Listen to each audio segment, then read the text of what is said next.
जरा शर्म और हया तुम्हारा मुझ पर कोई हक नहीं है। के घर पे ही डाका डाल लिया। कीला है और ये मुझसे कोई सवाल मत करना। ये क्या है? इस निकाह की और तुम्हारी सारी जिंदगी तुम फरियाल ये तुम अच्छी तरह जान चुकी हो और ना तुम्हारी इस घर में कोई इज्जत है। क्या है? खुशियाँ छीनने में लगी रही। मामा यहाँ आपने डाला है। बर्बाद करने के लिए तुम्हें फरियाल ही क्यों ना नहीं है तुम में। कोई तावीज लगा। बस एक रिश्ता बनाना था, बना लिया है। नजर आई आखिर।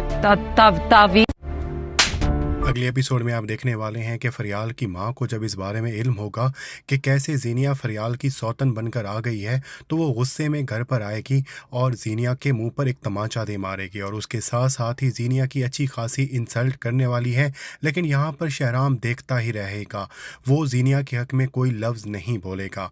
और जब फरियाल की माँ चली जाएगी और जीनिया शहराम से ये शिकवा करेगी कि जीनिया की माँ ने उसे थप्पड़ मारा, उसकी इंसल्ट की, लेकिन शहराम ने एक लफ्ज़ तक नहीं बोला। शहराम यहाँ पर जीनिया को आईना दिखाते हुए ये बिल्कुल वाज़े कर देगा कि ये रिश्ता सिर्फ और सिर्फ नाम का ही रिश्ता है।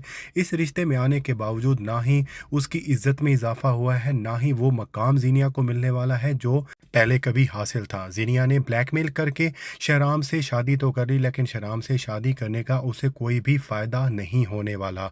और जल्द ही जीनिया को ये बात समझ आने वाली है कि वो जिस चीज़ को अपनी जीत समझ रही है वो जीत नहीं है, बल्कि वो तो शिकस्ते फाश ही है। और जीनिया जो कि ये सोच रही थी कि उसके इस घर में आने के बाद फरियाल का बोरिया बिस्तर गोल होने वाला है, ऐसा बिल्कुल भी नहीं होने वाला।